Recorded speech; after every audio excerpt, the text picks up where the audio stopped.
my two biggest competitors are the two wealthiest people on the planet. And capital is a giant tool and a giant weapon, especially in the space industry. You need to position yourself in a way that you can also have access to large amounts of capital, especially in the future as we go do bigger things. Hi, thank you so much for coming on our podcast. For our listeners, could you please introduce yourself and share a little bit about your role as CEO of Rocket Lab? Yes, I'm Peter Beck. I'm the CEO and founder of Rocket Lab. And Rocket Lab was started by myself down in New Zealand way back in 2013. And since that time, we've developed a number of things, launch vehicles, satellites, spacecraft, and technologies. Now, we're a US company, have been since 2000 and probably 13 or 14, and we have a number of products spanning launch and space. Awesome. How does Rocket Lab differentiate itself from other players in the field, or who would be the most direct competitors so we could place you in this kind of complex industry? Yeah, sure. Probably the nearest analog is our friends over at SpaceX. What Elon did for large launch, we've done for small launch. So large launch used to be very expensive and quite difficult to arrange and manage. And what we did was a very similar thing, but on the small launch scale. So someone came with a small satellite and they wanted to get to a dedicated orbit, they would have normally had to write a check somewhere between sort of $40 and $50 million. Now you can fly on an Electron launch vehicle for sort of $7.5 million. So pretty dramatic change in the ability for small spacecraft to access space. And the biggest differentiator between us, though, is launch kind of steals the show. It's the big, shiny thing roaring into the sky. But actually, 2/3 of our business is building spacecraft and satellites. And we're unique in the fact that we've taken vertical integration to a whole new level where customers come to us with an idea or a requirement, and we can build their spacecraft, launch their spacecraft, and even operate their spacecraft. Really, what we're trying to build is an end-to-end space company. Wow, so covering a lot more than some of the other companies in this field. To talk about the launch side for a second, we recently had on the CTO of Relativity, their entire company seems to be pivoting towards heavy lift vehicles. What keeps you convinced about the future of your current launch vehicles? We also are developing a larger launch vehicle called Neutron. Electron, our current launch vehicle, flown over 40 times, lifts around about 300 kgs to low Earth orbit. Our Neutron launch vehicle, which we're hoping to put on the pad next year, lifts 13,000 kgs to orbit, so it's a bit of a scale up. We definitely play in that medium lift capacity as well. Okay. Historically, you've differentiated by playing slightly different parts of the market, but increasingly you might start to overlap. How do you think of that changing your strategy going forward? It doesn't really change our strategy at all. I guess our view has been that the really large space companies of the future, the companies that the next kind of major primes are not going to be just a straight launch company or just a straight spacecraft company. Launch is a giant engineering compromise, and spacecraft are giant engineering compromises. And when you have two things that are giant engineering compromises, and also, well, I should say, commercial compromises as well, generally, and you come along with a launch vehicle and a spacecraft, the line starts to get a little bit blurry between which one's which. And the efficiencies that you can extract are pretty meaningful. Our view has always been, ultimately, we want to be an end-to-end space company and provide end-to-end solutions. Launch in itself is kind of like the keys to space. It's the critical enabler, but it's a very difficult business, and it's a very highly valued business, but it's a very difficult business. And just the sheer advantage you can have by building spacecraft, launching spacecraft, and then even launching your own applications is pretty staggering. So how do you decide then what areas of space or what other parts of this end-to-end solution to go after? Because you can't do everything as much as we'd want to. Yeah. If you think about what we've done today, it's very strategic. On the launch side, we started off developing that product, and small launch is a great way to get your feet under the table and learn all the lessons early on, and not just the lessons about how do you put the first rocket into orbit. The biggest lessons happen between the first rocket and the 20th rocket, because by rocket 20, you've really had to figure out the production, the economics, and the reliability of not just the rocket, but all the systems around it. So you come into that with a lot of advantages. And then the end-to-end nature, we just didn't build a satellite, we went out and bought a whole bunch of companies that build all the critical components for satellites. Because in Canada, the first satellite we went to go and build, we joined a long queue for reaction wheels and star trackers, and sort of 9 months before we could even get our hands on our first engineering development unit. So that wasn't going to work. We went and bought that company, and then we bought a bunch of other ones that are all kind of the long lead time, painful items of spacecraft manufacturing. And then you put all those together and you vertically integrate. And the projects that we've taken on have been very, very strategic to our end goal here. If you look at it within our space systems programs, we have a bunch of satellites we're building for VADA, which they're kind of little pharmaceutical factories in orbit. But the key element with that is they have to re-enter the Earth's atmosphere and land back down on Earth. So you might go, well, how is that strategic in any way? Well, the reality is that you have to get all your re-entry targeting and all the re-entry dynamics and physics right to land this little capsule. And at some day, there might be a little capsule on the top of Neutron, but with humans inside it. It's great to get that learning out of the way on a little capsule than, a big capsule with humans. And if you look across our space systems businesses, we've played in the Global Star MDA project, which you can do some research on that and determine that end kind of market, comms markets, and we have some deep space missions as well. All this being said is that you're dead right, that ultimately if you're going to put up your own application, then at that point you're competing with your customers. And I think the jury's is still out about what is the really, really big application going to be in space. And right now we're helping everybody else. But at some point, when it becomes obvious to us that this is a really large application, then that's the point in which time you'll see us move pretty aggressively on it. Interesting. I'd love to kind of clarify maybe what that means a little bit more for our listeners. So you mean to say that maybe you perceive Rocket Lab as the whole thing is the key to getting other people's ideas, goals, and missions into space? You haven't yet found that exact industry that you want to target. Is that a fair characterization? Yeah, that's correct. And I think that it's fairly easy to conceive. I mean, Internet from Space has touted a lot of potential, and we're just starting to see some of those systems roll out. And if those systems are really successful, there's always more than one. Like, you don't have one telecommunications provider for all of the United States. There will be competitors. At the right time, if we think the market is right, then we're making sure that we're well positioned to be that competitor. And a key element for that is you've got to have the keys to space. And currently we have the keys to space for little satellites. We need keys to space for a big satellite. And that's one of the core drivers and the reasons why we're building Neutron. That makes a lot of sense. It seems like you want to be maybe the fastest second mover, not the first mover in anything, but the one who's then best positioned to take over the industry. Yeah, sometimes patience is a virtue, that's right. Sometimes it's good to sit back and watch for a little bit. Yeah, in business school, I love to talk about the first mover advantage.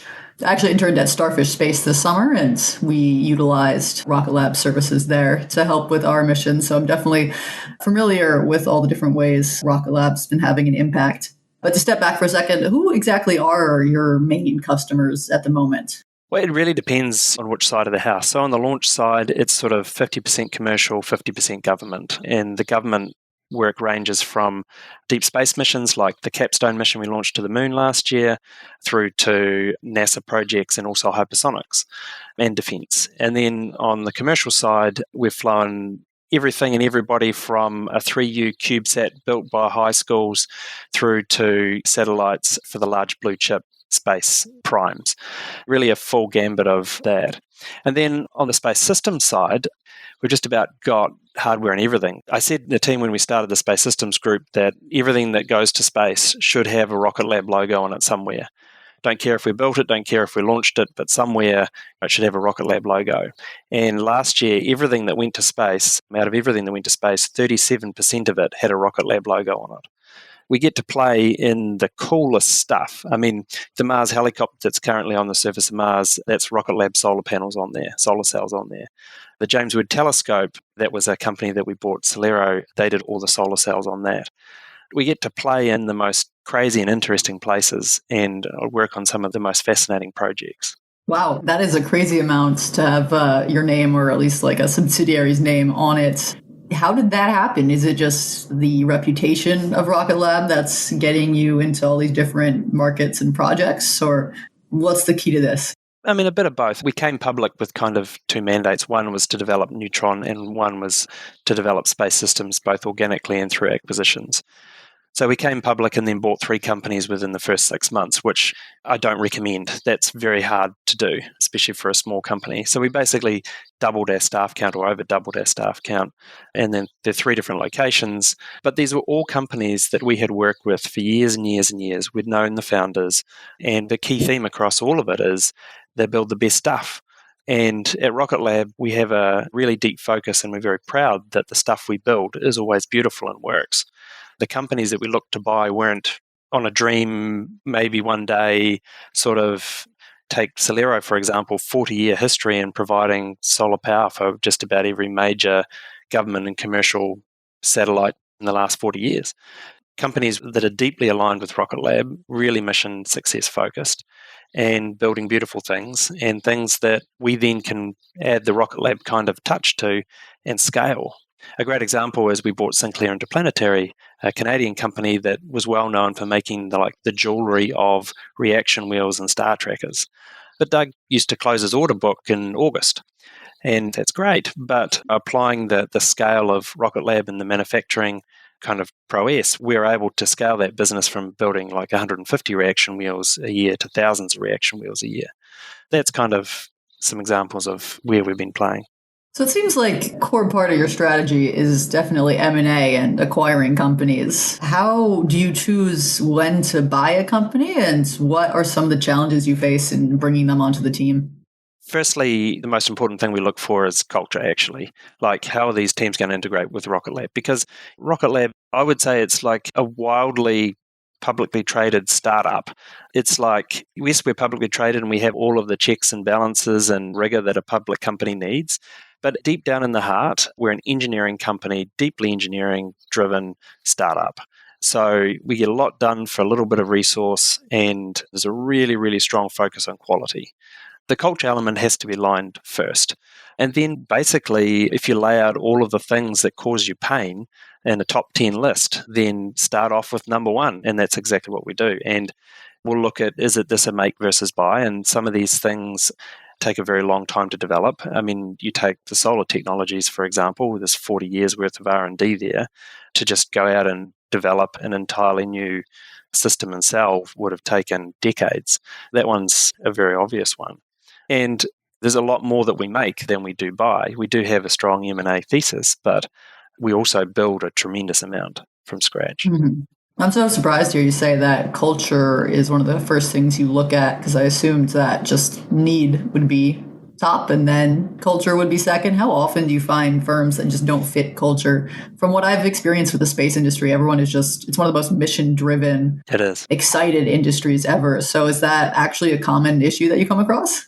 Yeah, it is. It is. I would say we've turned down or walked away from, or even not looked at, many, many opportunities purely based on culture, because it's very difficult to turn the cultural ship. If you're kind of an organization that is happy to take big risks and make shortcuts, your hardware doesn't look beautiful, then it's very difficult to overnight just everybody turn a switch and go, actually, now we really care about all this stuff, and you just have to change. And the way that we've kind of done our M&A is not turn up with Rocket Lab, business cards and swag and banners and just painted the place black. They've all built themselves very successful companies and very successful teams. We see ourselves as kind of enabling those teams rather than kind of assimilating them. If the culture is the same and the values are the same, then you're just pouring petrol on a fire. If you've actually got to put the fire out and then go to a completely different place and restart the fire, then that takes a lot of time and effort. That makes a lot of sense. Tactfully, how do you then go about putting oil on that fire, gas on that fire, as you just said? Are the different companies that you've bought all kind of still separate within the organization, or how do you deal with that organizational perspective? Yes, they're all kind of subsidiaries, and there's some Rocket Lab systems that we give them that create great advantage, and then there's other Rocket Lab systems that we try and keep out of them that we know will just slow them down. It's kind of managing that, but there's a good reason. If you go to any of the subsidiaries, it's like Solero by Rocket Lab, it's PSC by Rocket Lab, ASI by Rocket Lab. We try and let them keep their identity and keep their own little mini cultures, but providing the resources that they need to do the things that they want to do. Because a lot of these companies are built from zero, and they haven't had the resources to be able to scale. What made you decide to take that path of leaving all these companies somewhat independent rather than trying to integrate them. So it feels like a different strategy than things I've heard elsewhere, in other industries at least. I don't know very much about how this would play out in the space industry. I don't know, it's always felt right. These teams don't need a lot of changing. Like, the business is successful, the team is successful, and if we can add a bit more on top, then at the end of the day, that's what it's all about, is growing those businesses. And the reality is that for them, it's about joining Rocket Lab as well. We find that there's a big ingestion of the Rocket Lab kind of spirit and way anyway. So I think it's much more healthy for it to be ingested rather than kind of force-fed. Interesting. That makes sense. In fact, I'm a business student, always interested in the business decisions that underlie things. So you're the only public company that we've talked to in this series. How do you think that impacts your strategy in a way that's different from other companies? And why go public at all? Yes, there's a couple of fundamental reasons to go public. Firstly, this was always the plan, and you have access to the public market and public market capital, and that's all good. Now, obviously, the public markets right now kind of aren't the best, but it's cyclical, right? Your growth will be back on, and if we look at our aspirations for the future, my two biggest competitors are the two wealthiest people on the planet. And capital is a giant tool and a giant weapon, especially in the space industry. You need to position yourself in a way that you can also have access to large amounts of capital, especially in the future as we go do bigger things. That's strategically very, very important. As a private company, there is a certain amount of scale quantum that's hard to achieve. Ultimately, that's the best call for the business. The other kind of reason is, if you also look at my two biggest competitors, they're very much their companies. And what I didn't want to build was a space company that when they put me in the ground, the company goes with it. The great thing about a public company is it kind of forces you to build this profitable, sustainable thing. And ultimately, I'm trying to build a multi-generational space company that will be akin to one of the primes in the future. And becoming a publicly traded company really kind of, we keep talking about pouring petrol on a fire, which isn't really the ideal thing for a rocket guy, but it's very much that. It really sharpens the focus on, if we're building a multi-generational company, we need to be profitable. And so many space companies are driven by passion and aspiration, and that's great. I'm very passionate and I aspire to a lot of things as well. But at the end of the day, it has to be profitable if you want it to be sustainable. And to me, the biggest failure with Rocket Lab would be that by the time I hang up the rugby boots, this thing just stops. It needs to go on and continue to grow. I love that characterization. Some of the other space companies, one particular, such a cult of personality built up around their leader that it's hard to imagine what directions company would go without him.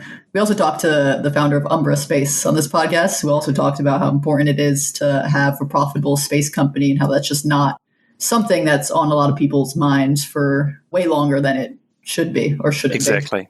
Yeah. You could say that one of the reasons for you going public, I mean, a lot of what SpaceX, Blue Origin, the rest say is they don't want to go public because it's the core of their strategy to keep it in-house, but they just have the benefit of this extreme wealth behind them supporting endless them. Capital. Yeah. Unlimited capital. So strategic, maybe, but they've got something that no other company can compete with. Is there other ways that going public and having shareholders has impacted your strategy? Not really. I mean, it was kind of, like I say, it was always the plan. And we got there slightly sooner than we were expecting to get there. But when we became public, we said, look, M&A is going to be an important part of our thesis, and we're going to grow and we're going to build a bigger rocket. And so far, we've done all of those things that we said we were going to do. Strategically, I think this is what makes a multi-generational space company.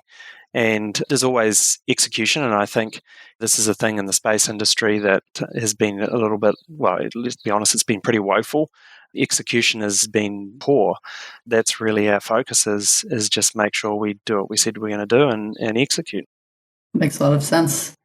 Any future projects or expansions you're super excited about in the next couple of years other than Neutron? Oh, man. I mean, space systems continues to really accelerate and grow. So we sort of said by 2025, maybe 26, or 25 at least, could we get 2/3 of our revenue stream coming from space systems? Well, we did that this year and last year. So it happened really, really quickly. And that helps tremendously to kind of smooth out the revenue, because launch is a super lumpy business. It gives you a very, very strategic look into not only the space systems or satellites, but also into launch. A lot of the customers that we will launch in the future with Neutron using Rocket Lab components today. And we get to build those relationships and they get to see us and trust us. And it's a great kind of introduction, if you will, and window into the future. Trust is so important in the space industry, is it not? It's everything. I put in the same bucket as heritage, right? Trust and heritage is everything. And that's why, in some instances, it's just almost impossible to just build a new doodag that goes on orbit because the heritage and the time that it takes to get that heritage is just so long. That's where M&A plays a really good role. If there's a high quality product with lots of heritage and a high quality company, then those are the ones you really want. Yeah, I found it so interesting. It's one of the most risky industries with the most headwinds and the most, not most maybe, but so many things could easily go wrong. But it's also an industry where trust is paramount. Yep. All those things you said are true, but that's what makes it valuable. That's why you look at Rocket Lab's valuation and it's got an operating small rocket, and that is the second most frequently launched rocket in the world. If you want to do your normal kind of valuations, it doesn't always pencil out. But the reality is that there's one small operational launch rocket and small launch rocket operating in the world right now, and it's Electron. It is difficult, but with that difficulty becomes real value. Wow. I'd love to take the last little bit of this podcast to ask you some questions about your own journey as a CEO, but what's been the most surprising aspect of building Rocket Lab and leading it this far? Oh, most surprising. And most challenging. Most challenging, And most surprising. Both are interesting. I would say that whenever you feel good, like things are going good, you should stop and just don't feel that feeling, because the moment you feel like, this is going good, we're on the right direction, the rocket gods will come down and bring you back to earth very, very quickly. Kind of to your point before, like this is a very difficult industry, and never get too happy, not complacent, but even just happy, because you're one tiny error away from a really, really bad day. The other thing that I would say that I thought would be that I'm surprised is I thought by the time we got to launch number 40, I would be able to sit back in my chair and enjoy the flight. But everyone is just as terrifying as the first. And it comes down to your point as well, is like people are trusting you with, in some cases, their entire business. I find every launch as stressful as the first. Wow. So part of it is just not being complacent and continuing to go ahead is maybe one of your lessons, not just sit in sheer terror constantly. Oh, no, I just sit in sheer terror. That's a fact. Yeah. Okay, fair enough. Yeah, I had firsthand witness of what could easily go wrong when someone else messes up in space at Starfish this summer. Space is a crazy place. What has been your favorite thing on the flip side about leading this company? Where do you think that you've been most successful in leading Rocket Lab? I think the most satisfying thing is watching the team grow and solve ridiculously hard problems. I think that is probably personally the most satisfying thing. It's not the rockets or the spacecraft or anything. It's knowing that we take on ridiculously difficult problems, and one way or the other, we always get there in the end. And I think the project that probably emphasized that the most was the capstone project that we did to the moon last year. And that was an insanely difficult project. I well and truly got over my skis on the kind of founder CEO rah-rah that we could do this. In the cold light of day, that mission was just insanely, ridiculously difficult to do. We went from having one small spacecraft in low Earth orbit to building a spacecraft that had to go to the moon. And all of the deep space navigation, all the propulsion systems, all the radiation, and all of that, going from very simple spacecraft to perhaps some of the most difficult spacecraft to build, being deep space spacecraft. That was watching the team just fight those battles and be in the trenches there with them, of course, but also just watching that spacecraft come together from seemingly an impossible place from beginning, and then watching the little squiggly graph as we separated off the spacecraft that ultimately went to the moon was incredibly. It wasn't so much that, it was watching the team's reaction and all that hard work.